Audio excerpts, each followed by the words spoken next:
Welcome to the Startup Grind. Product that would help the process. So myself and two other guys from GE Plastics left, and we started a company called Supply Base.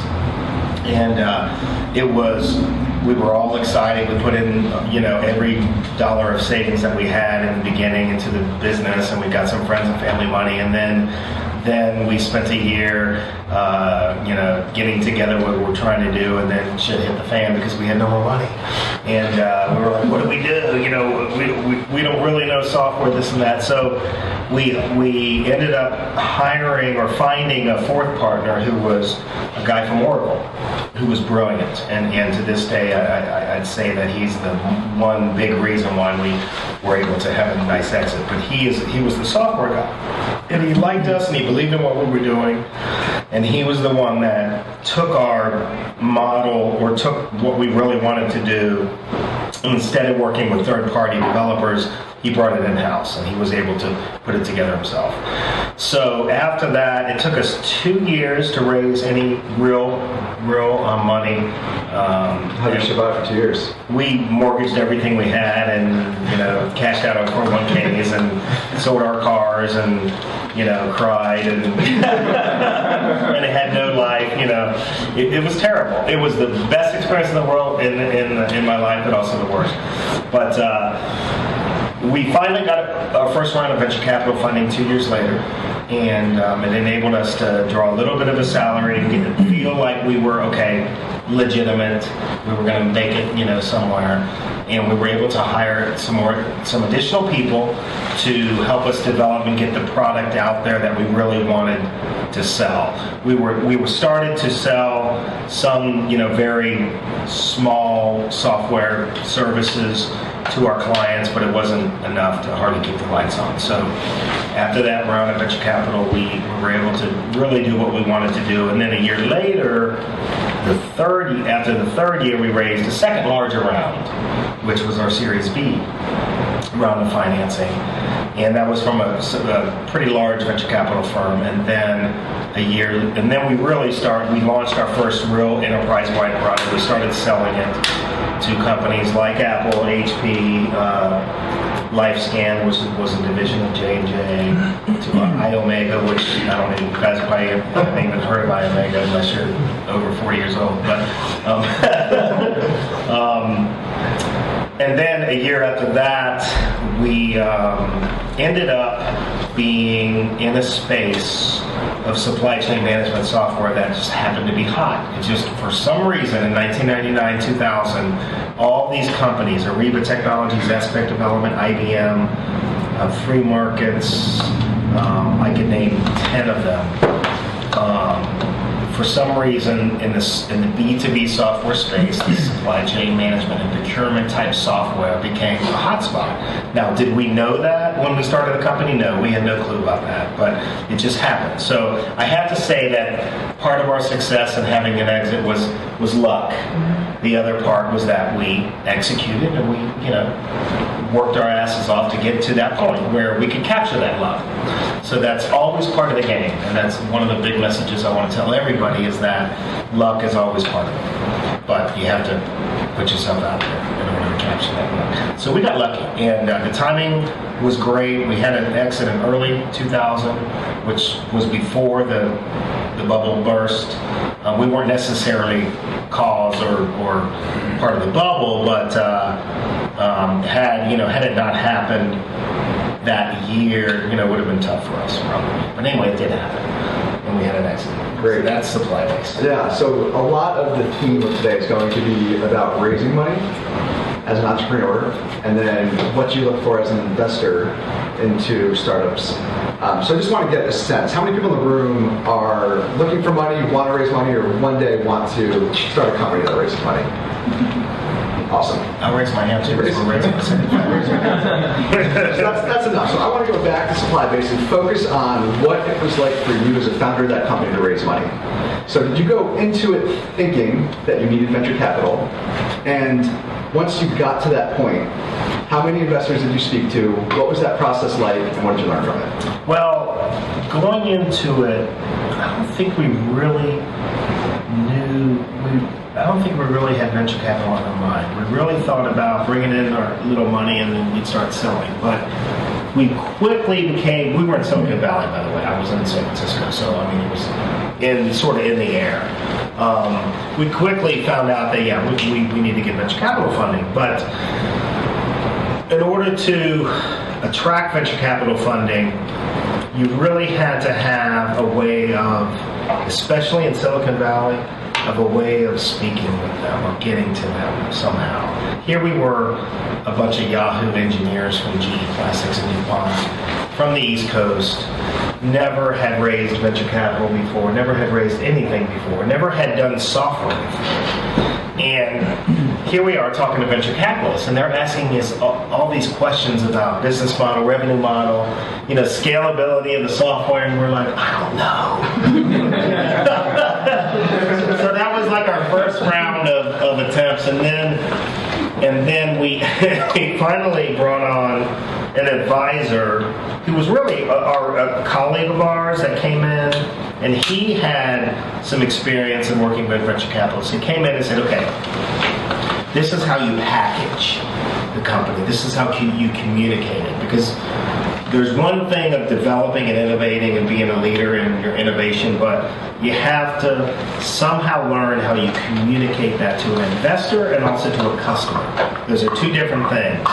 So you may have the best sales pitch, and IBM may buy your product, or whoever may buy your product, but talking to an investor is different. So talking to an investor, you have to really understand what they, like their language and what they want to hear and what they want to see. So we brought in this colleague who was a friend of one of my business partners, and I frankly, I did not like the guy. And we butted heads for years, and now I love the guy. He's like one of my best friends in the world. But it was, I struggled with it. Myself and the other partners struggled with how he wanted to position the business. It was our baby, and he was going to say what? He was going to do what? But it was the right approach, and he did it. I mean, he was the reason why we were able to raise the first round of venture capital funding, and then he came on full time to be a biz dev guy, which was the right role. So. It was hard, and I tell you, talking about your ego, be prepared to have your ego just like pounded into the sand when you're talking to investors. I'm not that way because I'm a nice guy, but I'm just, it's tough because they're going to ask you so many questions of things that are going to be like, oh my God, I never thought of that, or oh my God, I had no idea, which is okay because they don't expect you necessarily to answer all of them. But it's very much a ego checking or ego adjustment process, for sure. Sounds like it. Yes. And I know NEA led one of the rounds. What did you like? NEA was the second round, which they're one of the largest and oldest venture capital firms in the world. But what did you like about them? What was different about them from other investors you're speaking to? NEA, we had one of the partners out in California, and they were big, and we were actually a very small investment for them. I think they gave us, it was $8 million for a second round. They're playing more in the 15, 20, 25, 30 million, and nowadays they're very big. And they took us on because we were very, very niche and unique in the whole supply chain management space, and they saw that uniqueness. Believe it or not, they were very, very hands-off. They liked what we had to say. I think part was because we had our first round of investors who were smaller VCs, had a relationship with them, and the guy that we hired in marketing also had been at a company where they had invested before, so they knew him and trusted him. And the second round was easy.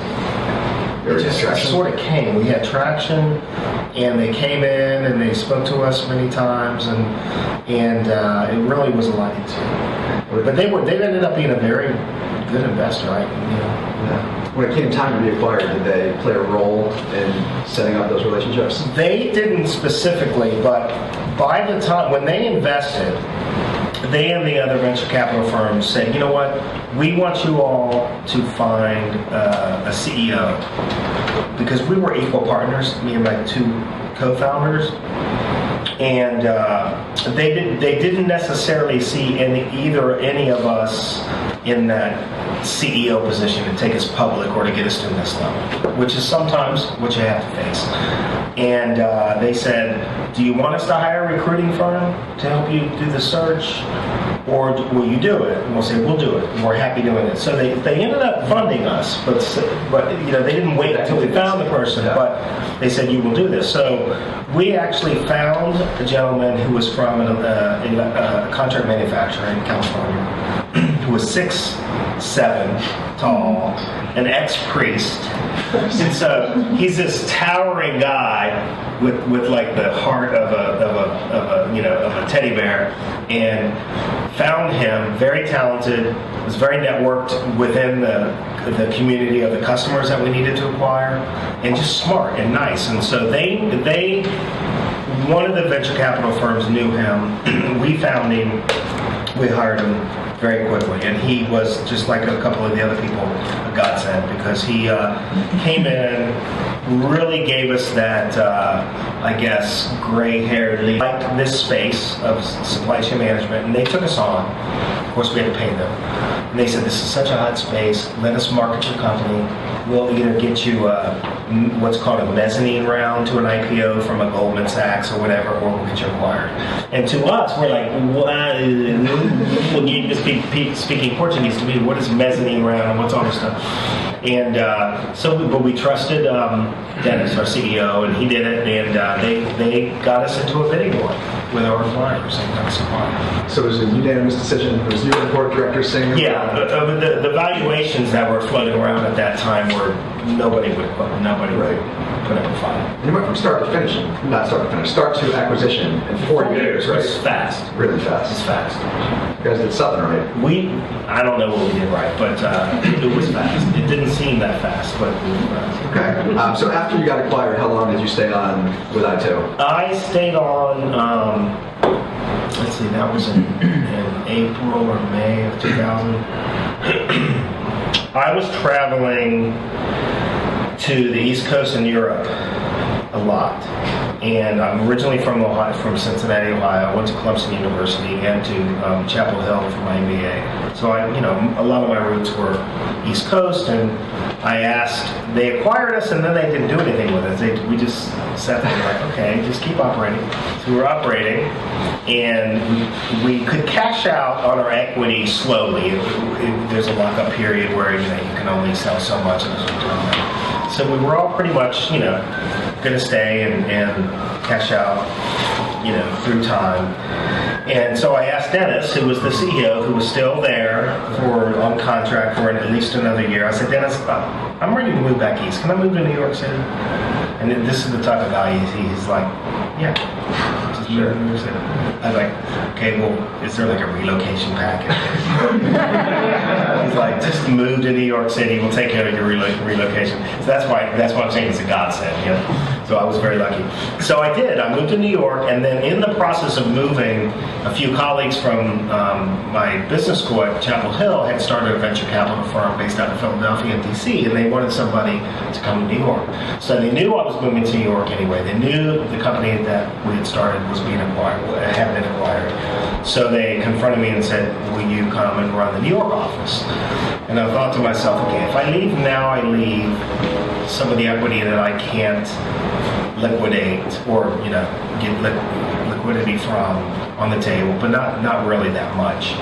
And this is the right next step. So I did. So I left and left Supply Base or IT Technologies, which was the acquiring company, and joined this firm and became the managing director for a small venture capital consulting firm that was based out of Philly and DC, but I ran the New York office.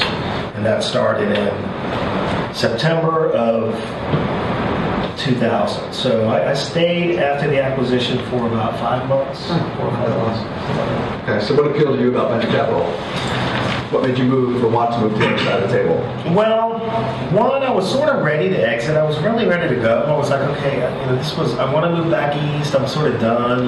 This was a great exit. And it was sort of, it wasn't that I was searching to get into venture capital, but I sort of knew it because I had been on the other side of the table, and I said, oh, this is exciting.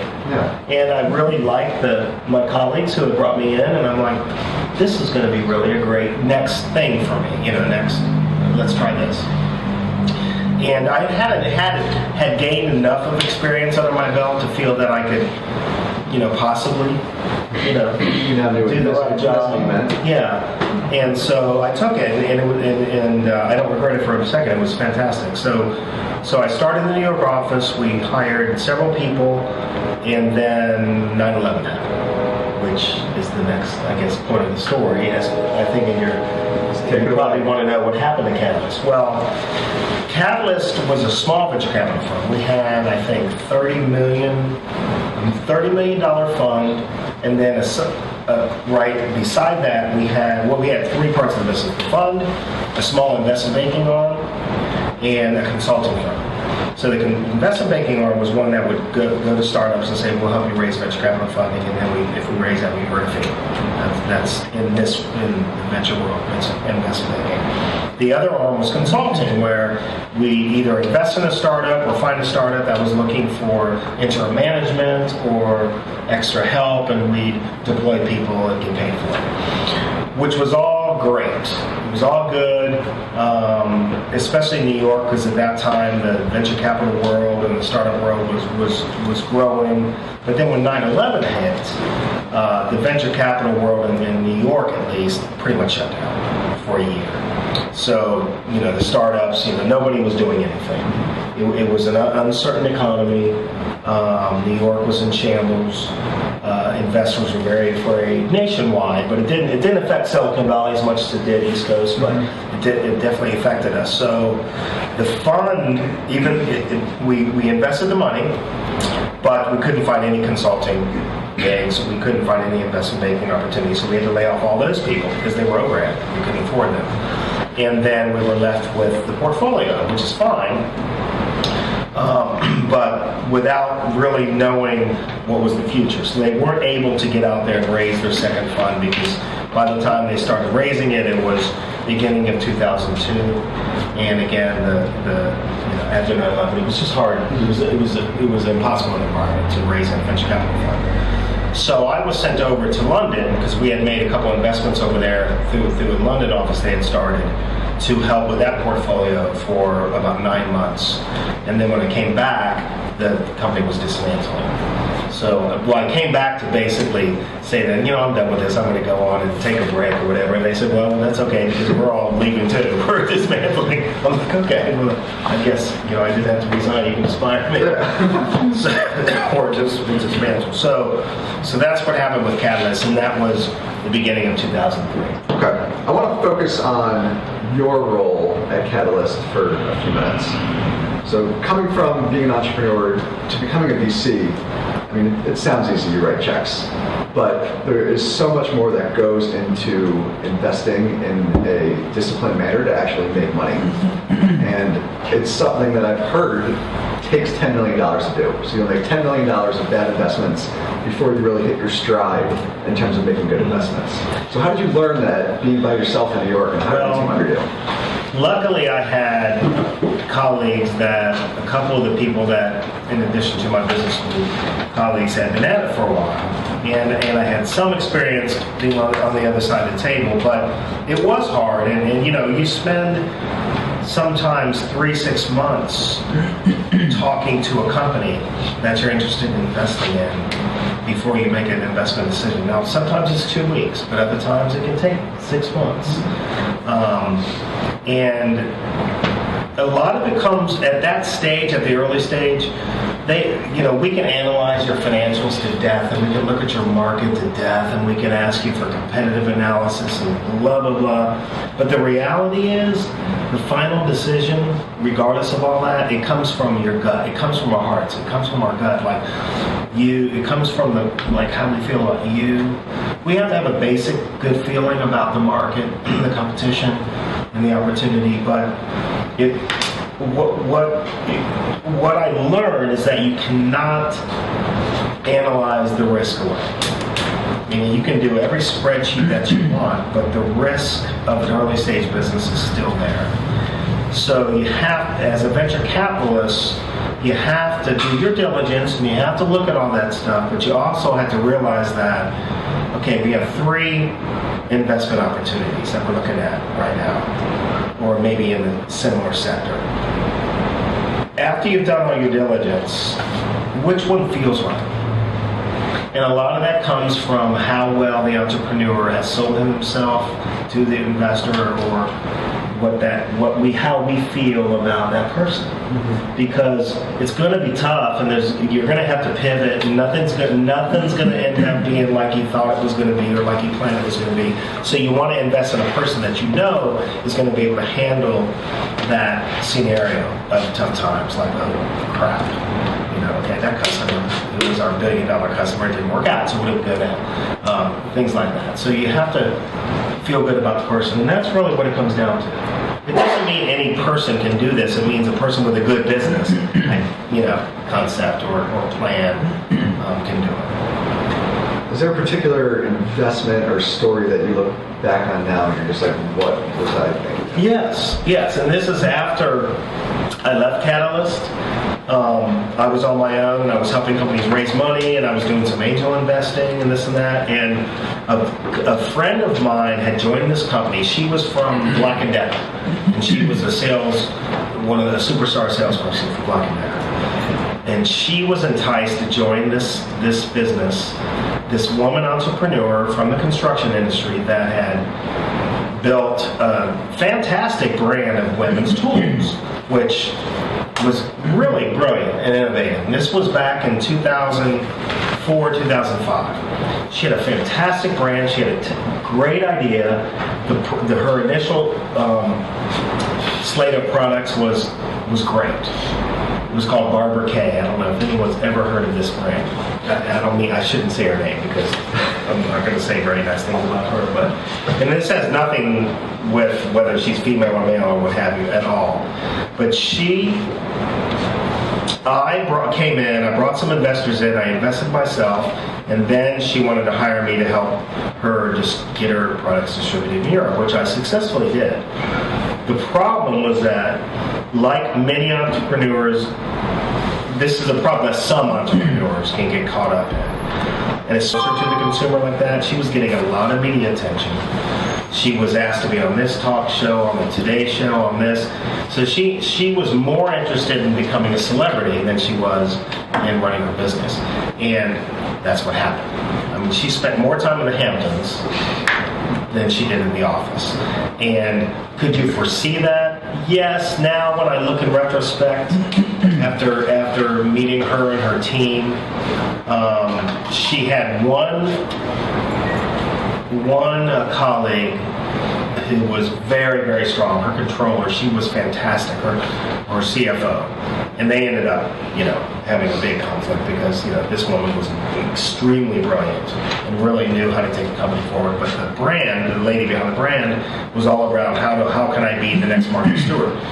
And she ruined the company. She spent more money on her travel and expenses than she did on product development, and it just failed. So I don't know if I could have predicted that, but I think I could have. Mm-hmm. But some entrepreneurs can get caught up in the hype and forget about the business, and that's what happened there. And that was a big mistake. Okay, thanks. So after Catalyst, I don't know if that was relevant. No, that was good. So after Catalyst wound down, I know you spent a number of years in the film industry, which we're not going to go into here, but good, because that was a complete failure. Don't go into the film industry. No, you're a good track record. But what did you learn from Catalyst that then made you say, I want to go out and do this myself? I I think it was, I don't necessarily think Catalyst, when I left Catalyst, I don't think I had a negative or positive view on venture capital. I think it was pretty agnostic because there were environmental things going on that prevented that company from getting from point A to point B. So I don't feel that Catalyst was either way influencer. I think it was more of after Catalyst, where I was working with so many young entrepreneurs and startups and operating businesses that were looking for capital that were struggling with finding capital.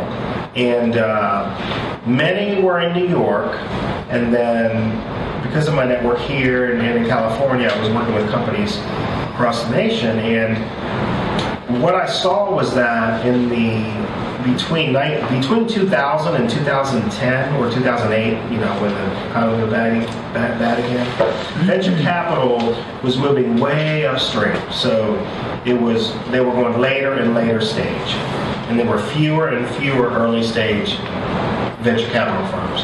What was happening is that the angel groups and the seed investors and just the individual investors were the ones that were having to fill that gap, which was happening, but it's harder. So in 2009, I think, 2010, there was a lady who I had worked with on different companies who is now my partner. And we really saw this happening. We said, David, we should start a fund. We should start an earlier stage fund, but we were at that point thinking a consumer product fund because she had a real big background in food and beverage and consumer. I didn't have so much, but I was more software and materials and stuff. But we ended up working on several companies that we could not get funding for. Well, let me say could not. We did, and they got funding. But it was treacherous. It was much harder than a software company that I remember. And I said, this is ridiculous that there's not $500,000 for this company to get from point A to point B. And they were already out there with $1 million or $2 million in sales. I mean, that's ridiculous. So we started the process of thinking about putting a fund together. And then serendipity happened, and her husband got an expat assignment to Sweden. So this is about 2011 timeframe when I was deciding also to move here. So here we are. We want to put this thing together. She has to move to Sweden, which is not a bad thing, and I'm moving to South Carolina. So then what do we do? Well, let's go. Let's regroup. Let's you get to Sweden, let me get to South Carolina, and let's think about what we do next. So when I came down here, I had in the back of my mind knowing that there was very little venture capital or anything like that here. And so when I got here in 2011, I started navigating around, and there was the angel groups in the state. There was SCRA doing some of the high-tech funding early stage, and there had been a few venture capital attempts in the past decade that have not necessarily sustained. And to me, it was like such an opportunity. I'm like, there's not currently a venture capital firm in the state of South Carolina. Yet people are moving to Greenville and Charleston in droves from the Northeast, from other parts of the country.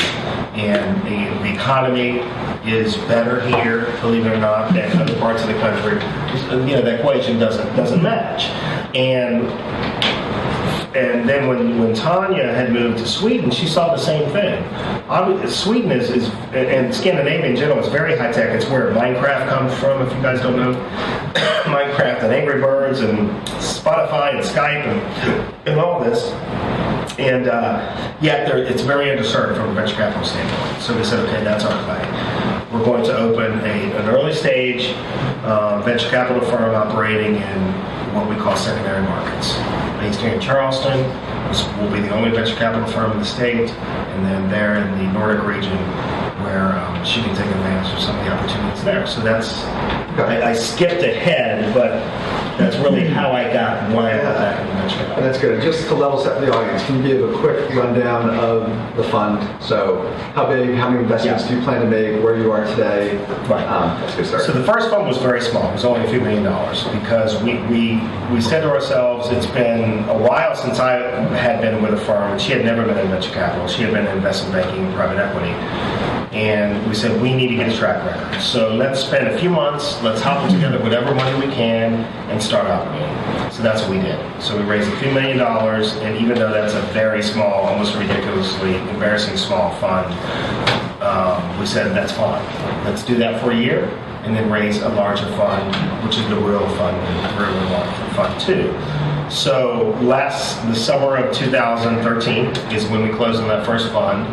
We made 12 investments, 9 of which were here in the United States and 3 were in the Nordic regions, 2 in Sweden, 1 in Finland. And 5 of the 9 were here in South Carolina. And now we're raising fund 2. So we've been at it for about 6 weeks, trying to raise our second fund. And we're going for $50 million for this next fund, which seems like, whoa, from a few million to 50 million, but that's what size we really need to be. So because we executed on that first initial fund, and we have a nice portfolio to show, the potential investors. We've had 2 exits, believe it or not, from that portfolio. Yeah, so we have something to show, and now we're able to go to some of the larger investors, and they'll take our meetings and they'll listen to us. So that's where we are today. So we're looking to raise a $50 million fund. We are going to be investing anywhere from $1 to $3 million into startup company, post-revenue startups. Typically, that's Series A round of financing, that first institutional round. And we'll invest in the Southeast U.S., the Nordic region, and then we're taking on a third partner down in Chile in Latin America to cover that geography as well. So that's what the plans are.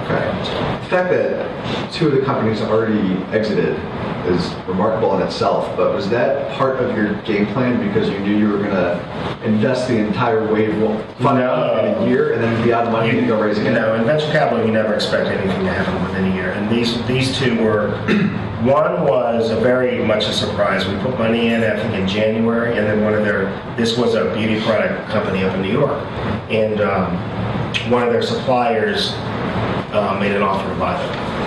It wasn't a fantastic offer. I mean, it wasn't, didn't blow anybody's head off, but it was a positive IRR for us, and we're like, fine. But it was very lucky. I mean, it wasn't anything anybody knew or planned for. The second one was one where we're a pretty small investor in, and another investor came in subsequent to us, and with a larger amount of money wanted to take all the other investors out, which sometimes happens, and we're like, well, that's fine.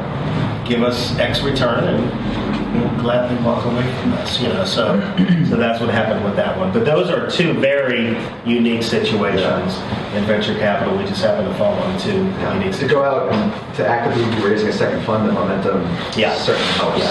Yeah. So I know you said you invest in industry agnostic companies. It doesn't really matter for you, but what was the common theme in Wave 1? Yeah, I wouldn't say completely agnostic. We're pretty broad. However, we don't really look at life sciences and biotech. It's just not an area that we have any expertise in, and it's a whole different animal. We don't look at real heavy infrastructure, like telecom infrastructure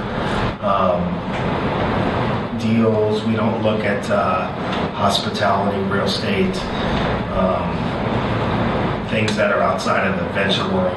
But the uniqueness to us is that we do look at the typical venture capital areas of what's called TMT, technology, media, and telecom. So when I say telecom, not the towers and stuff, but more mobile and stuff like that.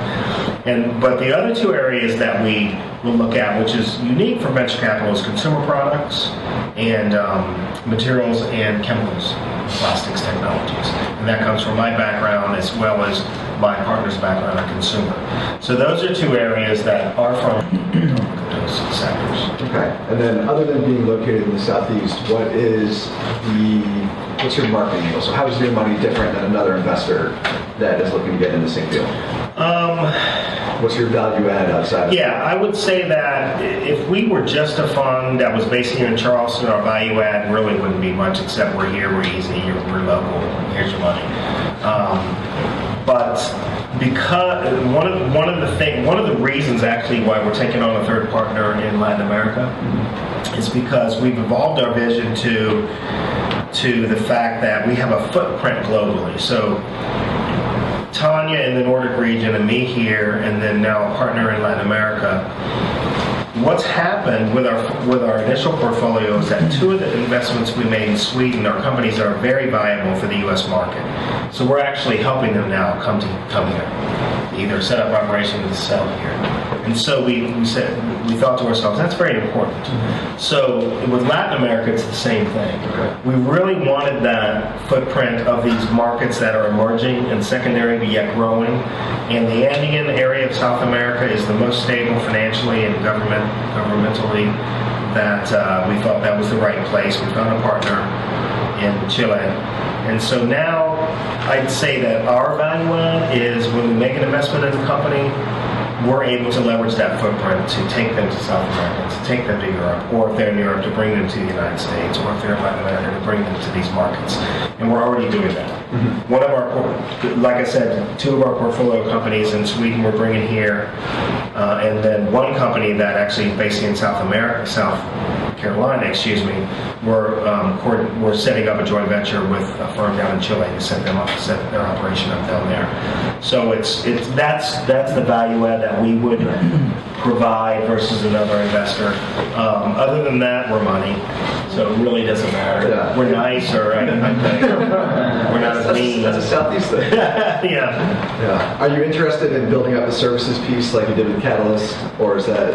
It very minimally. If it's something we can help with, you had introduced me as Capital A Advisors. That's our advisory arm, but we're really Capital A Partners, the fund. But in certain instances, we will help and take on a little bit more work on the advisory and on the consulting side. But that's primarily reserved for our portfolio companies that need help.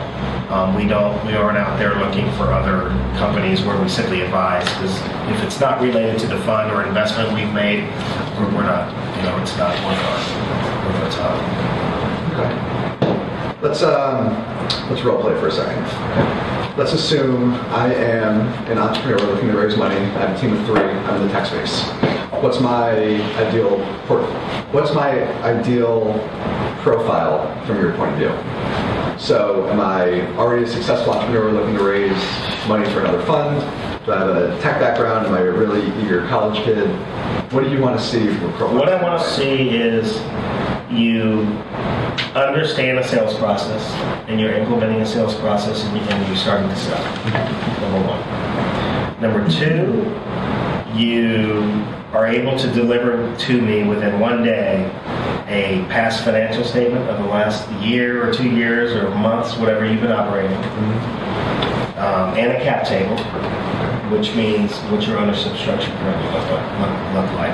Those 2 things, believe it or not, are the most critical things that an investor wants to see: is revenue generation, how are you going to get there, are you getting there now, and how are you going to do it? And number 2, are your books full? Because if you don't have those 2, it's really a red flag that we're just not going to make it to the next step. In terms of my background, where I come from, I don't care if you're a monkey from Venezuela. I really don't care. Yeah. If I were NEA or Sequoia Capital that was putting $50 million into your Series B, they're going to want to know, where you are. They're putting big money to work. I mean, we're putting smaller money to work, and we'll get to meet you, and we need to like you. Okay. But your pedigree and who you are and stuff like that can help. But it's who you are as an individual. Okay. And your background needs to be relevant. Yeah. So let's say my company has all that, but I don't know you. So how do I get in front of you? How do we have that first meeting? You send me an email or call me or find somebody that knows you. Yeah, that's a good. Now, we're different now. That's a I good will say, topic. who was it that? Will. Yeah. Will had sent me an email, and I don't, had we met before? No. Actually, I read about you on this. Yeah, so he sends me an email. Did I respond? Yeah, you did. Okay, there you go. Very promptly, actually. You did. So, we're different in that because I've been on the other side of the table, and I tell you, this comes from that experience. A lot of venture capital firms have hired people from investment. They haven't been on the other side of the table, so just understand that. We are different, that we've been in your shoes. We understand what it's like. I respond to every single incoming inquiry that we get, either myself or Tanya. And since we started Fund 1, we have had, because I also keep records on everything. This is good for us for Fund 2, for fundraising. I think it's at about 520 companies have come across our table in a year and 3 months. And trust me, for 518 of those, no, I take that back. There's probably been some that is like, what is this from Romania? But we respond to everyone. Even if it's just a polite, it's not our sector or geography, but good luck, blah, blah, blah. But we do. But send me an email. Send an email. That is the first answer I've ever heard by a VC. Don't call me. Because emails are easy. My email is like my inbox. If you send me a voicemail, I don't. Yeah. Well, kudos for you. If you can keep that up, you will be a league of your own. It's not easy, but it's just something that we like to do. Okay. So I email you. You're interested in what I have. I send you the cap table. I send you my financials. You're interested. We have our first meeting. What happens? What do you want to see? What do we talk about? Same thing. I want to see. Well, first of all, our criteria: we do only invest in companies that are at revenue or post revenue, which means that it doesn't have to be a ton of revenue, but you need to have a product that you're currently selling. It doesn't need to be your ultimate product, because I know we all are thinking way ahead of ourselves. But you're selling something to your customer base that they're buying. And so that's what we want to see. We want to see that someone is buying what you have to offer, whether it's a service or a product or a software or what have you. That's the first thing we want to see, and explaining how you sold to them and how you're going to grow that revenue base, like how you're going to expand that customer base. And then that, of course, transitions to product development. Well, in order for us to grow to that level, we need to do this with our product, that with our product, which is great. So we just need to understand the product plan and the revenue plan beyond that. And then once we like that, then we'll dig deep to say, okay, well, who are the people that you have or that you need to hire in order for you to execute that? How much is it going to cost? Do we like you? Where are you? Are you in? Where are you located? What? Just all this other stuff. Okay. So of the, what did you say, 512 inbound requests you got, how many meetings like that did you have? Out of the 512, we could probably, half of them are immediate no's because they're not in our geographical or sector focus. Trust me, I get movie scripts. Not because of my movie background, but we get a restaurant in Tunisia. I mean, we get just random things. So I still track it all. So half of them are immediately sort of out there. And then out of the next half, we'll take a look and we'll read it. And a lot of times they're in specific areas where we've seen so many pitches, like data analytics. I don't want to blast any specific sectors, but data analytics and video streaming technologies and things like this. You have to stand out because every week I get a video streaming technology coming my way, or something that's going to change the mobile advertising space in some way. Those areas are just so noisy, I guess I would say. A lot of those don't get a lot of attention because I can't decipher one from the 10 others that I just saw. So typically those will respond to say, we'll look at it and track, but it's it's not something we're looking at deeply. And then I'd say another 200 of the 500 are ones where we share between partners. We talk about, we'll send an email back, maybe with some questions. If they're local, we'll meet with them, or we'll schedule a call and have a 30, 45-minute discussion with them on the phone or face-to-face. And then, then another half gets eliminated, so you're down to about 100. And then with those 100, we meet face-to-face. We might send it out to our board of specific people in our board of advisors or other investors that we like to co-invest with to say, what do you think about this? And then, so that, and I don't want to say eliminates, but it probably narrows it down to about another half of that, which is about 50. Okay. And then out of that 50, we end up with our 12. So, out of the 50, it's subsequent meetings and calls, and then when it gets down to that 20, then like I said before, we've done the diligence. Now it's all about, or maybe 30. So how do you feel? Like, how does it feel in here? Like, it's just an emotional thing. You just can't quantify it. You can't put it on a spreadsheet. Okay, so what would you say of the 12 you invested in? What was the average time frame from first meeting to writing a check? Probably 3 months, 4 months average. But one of the last ones we did took 12 months. And it's one of the most exciting ones. I've been excited about it in here, the mechanics of it. The quickest has probably been 2 weeks. That was brought to us from some other investors that I trusted and trusted their diligence and read about it and said, yeah, we'll do this. Nice. Well, I got about 5 more minutes of questions. Yes. And I'll open it up to questions in the audience. So I'm going to put you on the spot. Everything we just talked about investing, I want to go through the same questions for one of your investments. Are you comfortable doing it with Alchemy Global? Sure. Okay. How'd you meet them? I know the founder of Alchemy Global. I met him about a year and a half ago when I moved to Charleston. They're local? They're local. Okay. He had moved here from Richmond, Virginia about 2 years ago. All right. What did you like about him in the first meeting? I liked the founder, Andy Brusman, because he was very focused on what he was doing, and that is investment banking, boutique advisory for businesses that are spun out of sports and entertainment athletes and celebrities. Okay. How many meetings until you wrote the check, or what was the time frame? The time frame for that one was probably 3 or 4 months. 3 months. Yeah. It all checks out. Yeah. Now, I met him way before he started this particular business. What he did was evolve his existing business into a technology platform, and that's the business that he invested in. Okay. And were you the lead investor, or did you bring on others? We were not. There wasn't really a lead. There were probably about 4 other investors that were sort of equal amount of investors. Okay. I didn't bring in anybody else. They just. Okay, last 2 questions. Advice to entrepreneurs in the room that are either just getting going or are currently looking for money. I've lived the entrepreneurial world since 1996, so almost 20 years. And I've failed miserably many times. I've had a couple successes, but they aren't necessarily in that order. But if you really know in your gut that you want to be an entrepreneur and you have these ideas, then do it.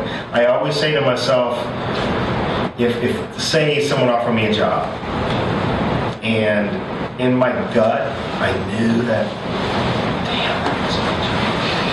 But on the spreadsheet, it didn't work. It didn't make sense. I will think about that job forever. You know what I mean? Because it was in my gut. So what I mean is that if something's in your gut and you don't pursue it, if it's really strong in your gut, you will always wonder what would happen. Now, if you follow it and it fails, you won't look back you won't ever say, damn it, why did I do that? Because you will learn so much from that experience that you will come out of that with something else on your mind, with something that is going to succeed. So I don't want to say follow every whim that you have, but if something's really strong in your gut, you have to decide, okay, do I take a job with Blue Cross Blue Shield, being a administrator in Columbia doing this, or do I risk everything except my health and my family and my kids' education, whatever, and do this? If you can, do it. If it's in your gut, if it's in your heart, you have to give it a try. You have to, because that, we all think, oh, the big companies have run this in this world forever. No, they haven't. Henry Ford was an entrepreneur. Whoever founded GE, like Thomas Edison, was an entrepreneur. All these big companies that our parents want us to work for, they all started in a room like this with people like you and I. They all started with an idea, with a person that somehow got funded, and they struggled, and they got through, and they made it happen, and then they became what is today the big giant companies that all of us want to work for. I'm kidding about that. They're wonderful companies to work for. But if it's in your gut and you really feel that you have the bandwidth and the guts to do something, do it. Awesome advice. All right, last question. What are you so excited about right now? So what can you not wait to make the next investment in, or what investment did you just make that you can't sleep at night because you want to see how it ends up? Well, we're raising money right now for Fund 2. So I am so excited about the prospects because it seems we're close to making it happen, which means we might be able to raise anywhere between $25 and $50 million for our next fund, which is fantastic for us, because what excites me the most is coming to Charleston and say, I have $50 million to really make really meaningful investments in the Southeast, including in Charleston. And that just, thrills me, because I want to invest in every person I see. I mean, every person I meet, I'm like, okay, I don't like necessarily the business, but I like you, or I want to. I want to help. And we're not philanthropists, we're investors, so of course not everybody's going to get funded. But I get excited about the people behind the businesses that we've invested in, and the ones in our first portfolio I talk to all the time, and they're excited, and they're motivated, and they're doing good things, and that makes you feel really good that you're contributing to, hopefully, the next employer. I hear you. Well, I think people. I can speak for everyone in the room when I tell you we share your excitement. Yeah. Because hopefully everyone here will benefit in one way or another. I hope so. Yeah. Whether it's direct funding or the companies you fund make jobs, or just the economic boom for the area. So we're excited. All right. Well, I want to open it up to questions in the audience. Does anybody have a question they'd like to ask David? Out of that $50 million, how do you have some sort of idea or goal for how much you want to keep within the Charleston area? Yeah, well, like I said, our footprint is the Southeast, Nordic region, and Latin America. So if we were to raise that $50 million, we've already estimated that at least half of that would be in the U.S. So half of it would likely be in the Southeast. What amount of that would be in South Carolina specifically would just be a matter of competition of what companies are come through that are better than the companies in North Carolina, Georgia, or what have you. But out of our first fund, out of the 12, 5 of them were here. So I would say in the United States, most of them would be here, just because I'm here and I'm more networked in South Carolina. But we don't have any hard earmarks for that. Yeah. Sort of a selfish question. So being in a service-based business, it's kind of a multifaceted question. For the portfolio or the initial meeting, are you looking more for what makes us niche or different or specialty, our portfolio? Or, When you say your portfolio? Past work. Okay. Or what was the question? I guess, what are you looking for service-based industries? And are you more attracted to companies that their end goal is an acquisition or not? We don't shy away from any service-based industry. If we think it's a viable business and they're going to have a nice, profitable business. We do, however, we are mindful of an exit only because that's what our investors are looking for in 5-10 years. There needs to be some exit plan for that company. It doesn't mean that it has to be an acquisition. It could be a buyout, founders buy out, or we can structure a deal where it's the investor gets a preferred share of profits until they're paid back a certain multiple and then they're out. So there are ways to structure a deal in a company that doesn't necessarily think it's going to be acquired in 10 years or wants to keep operating. So there's ways around that, but it is something that the investors do want to see sometimes. What is that exit plan? And is it better to look into investors like a line of credit when times are good versus when you actually are about to run out of money? Well, definitely, whenever you qualify for a line of credit, get it secured and keep it and maintain it because, in downtimes, it's impossible to get. But it's hard to raise money when you don't need it because you can't justify needing it. So investors will be like, well, what do you need the money for? And then there's a fight on valuation. But the hardest time to raise money is when you're running out of money because you have no runway, and then they're going to be like, "What gradual runway?" So it's more, I'd say, in the middle of those, if that makes sense. If there is a middle ground there, give yourself enough runway, and don't be afraid of bringing in money when cash is flowing, but you know that in a year you might, for whatever reason, it might run out because maybe you're reinvesting into an area that requires a lot of expenses and it's a growth opportunity. That's a good time when you're cash flowing, you're doing well, but in a year that you're going to attack this new sector or market and you need $500,000 to attack it properly. That's a good time. Yeah. I hope that answered the question. Yeah. Okay, good. Anyone else have a question? Well, I got one for the, when you were talking about the 50 people, you can't really analyze away the risk, so you kind of choose based on the person and their salesmanship. But what exactly differentiated, for example, those 12 people, or what common quality do they all have and convince you to go with them instead of any other kind of company? One company, I highlighted this on our podcast interview I did last week.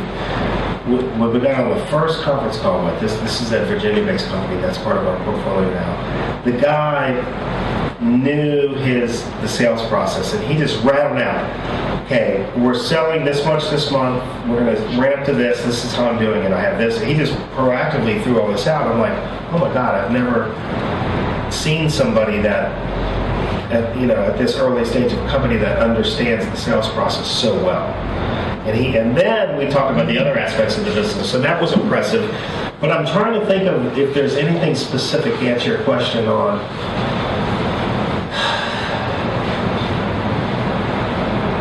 I guess, basic communication skills always helps, but being able to understand the 4 Ps is it the 4 Ps of marketing? Is that the thing from academia, like the product, place, promotion, and price?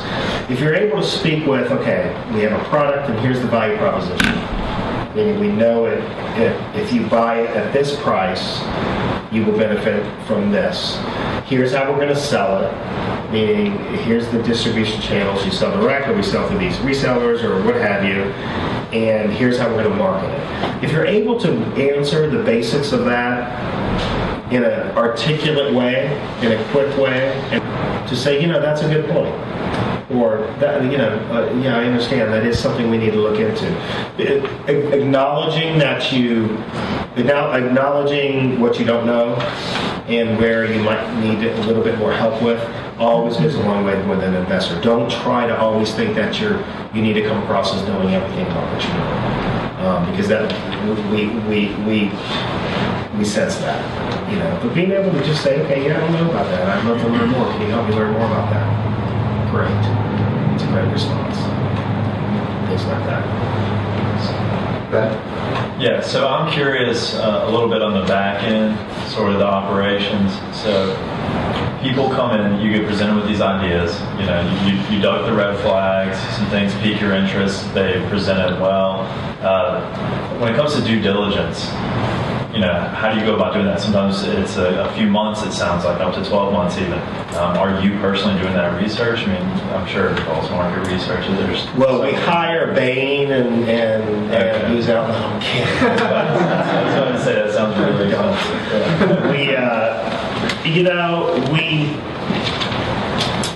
We get all the materials, we have the calls, we'll go through the business plan, go less to the business plan and more into the financial model. And in the financial model, we'll look primarily at how you're estimating your growth of your revenues first. And then we think logically on, okay, well, they said that this is how they're going to sell. Does this spread, do these numbers make sense? Like, can we believe that they can get to this level in 2, 3, 5 years? So do the numbers match up with the sensibility, I guess, of the business? We'll look at your cap table, and cap table meaning, what investment dollars you've brought in so far, who owns what, but that's a quick exercise. We'll look at the market in general. We'll probably talk to other investors and or people that know other companies like your competitors or other companies that have gotten funding that are similar to yours, and try to ourselves determine what is the difference between you and them, even though I'm sure you can tell us, but we'll do our own diligence to try to assess whether that's true or not. And then beyond that, it's meeting you and understanding what valuation you're looking for and assessing the risk.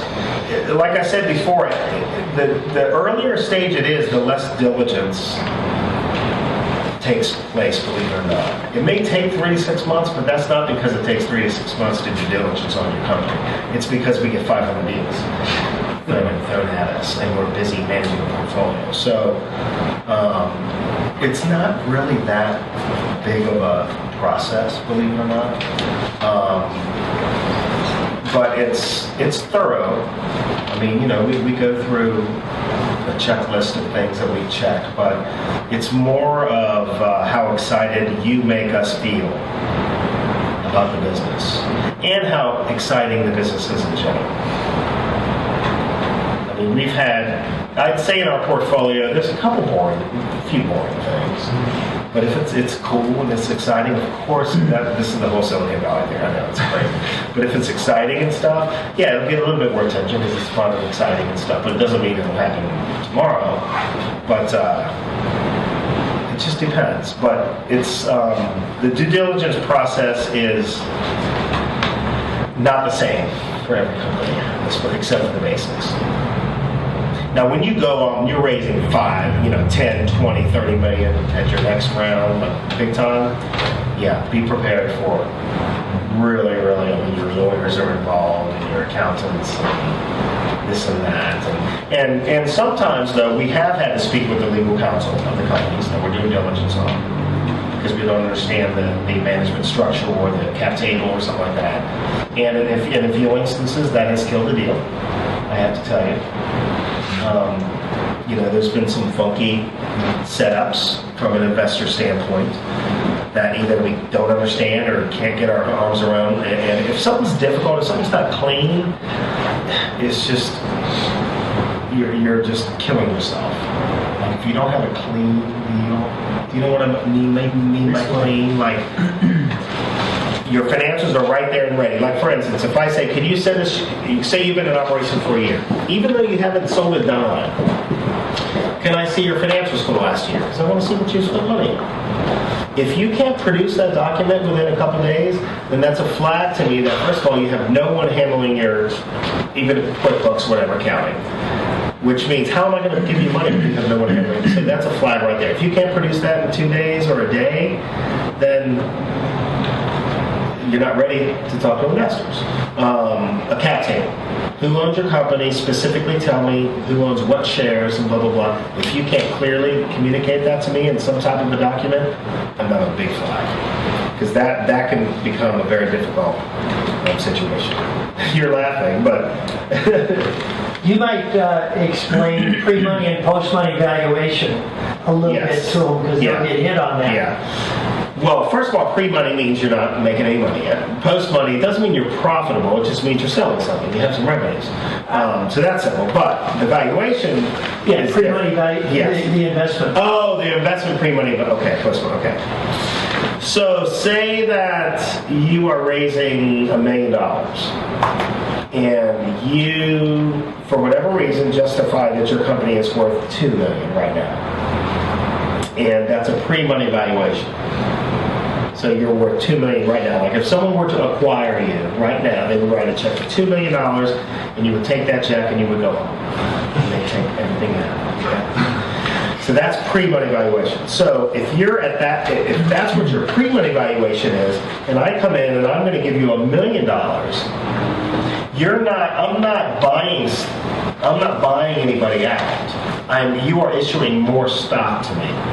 So you're issuing more shares, and I'm buying those shares for $1 million. So you have your $2 million entity. I'm adding $1 million. So your post-money valuation is $3 million. So that's what post-money and pre-money. And now you own a third of the company. And now I end up owning, even though you were at $2 million pre-money valuation, I put $1 million in. I don't own 50% of the company. I own a third because that $2 million is still there. It's just I'm adding that $1 million. So the day after I do that transaction, you have your $2 million company and a cash balance of one more million. So that's a $3 million company. So I own 33%. But be careful, you guys. You got to define where you got your $2 million from. Yeah, You that's won't just when take I it say as what is your value. When I say what, when we ask companies what valuation are you expecting, I'm talking pre-money, typically. Like I want to know what you think your company is worth right today. If someone were to come in and buy it, that's really what the question is. Okay, time for one more question. Anyone? How have people been valuing their companies pre-money then? What's that? How have people been valuing their own companies pre-money then for you when they come in with a pitch? And How do you value them? without any of your revenue, they don't do like a... You know, it's really, it's tough. It's the toughest thing that we face. It's the toughest thing that entrepreneurs face in an early stage is how to value it. It depends on the sector. It also depends on how much, believe it or not, how much money you're raising and what stage you're at. So, say you were looking for $1 million. Okay, we know as investors, we're venture capital investors. We're not control investors. We're not going to take control of your company on a first round of investment. So we know that, okay, they're looking for $1 million. They're obviously not going to give up more than 40% or so of their company. So right there, we know that you're expecting to have probably around a $1.5 to $2 million pre-money valuation. So that's just given. Now we look at what you're doing, and if you're on a napkin and you haven't even done anything yet, that's not going to happen. But if you're already out there and you finish your product, you're getting validation, you're selling, and we see that in a year or so you could be selling $2 million, yeah, then let's talk. That's a reasonable amount of money to raise and a reasonable valuation. So a lot of it's dynamic. If you were raising $100,000, again, you know, it's a matter of, okay, you're raising $100,000 to get you from point A to point B. Where are you now? You probably would have a lower valuation if you're only raising $100,000. And it sounds weird, but if you only need $100,000, you're going to get a lower valuation than if you could justify needing $1 million. Does that make any sense? Because it doesn't make sense to me. But that's it's true, though. In other words, shoot for stuff. One of the key things I tell entrepreneurs, if they're in a fundable business, if they have people interested in giving them money, even though it's at the valuation that you're like, oh, I'm going to give up so much of my company, raise as much capital as you can when you have the opportunity to, because you don't know what's going to happen next. Raise more than you think you need if you can. Quick question.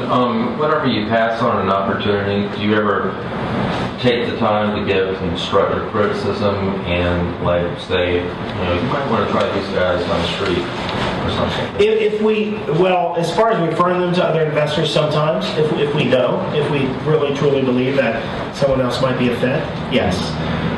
Constructive criticism, yes, yeah, we do. If we usually give them a reason why we're not looking at it any further. Sometimes it's simple. It's like you're in Utah or whatever.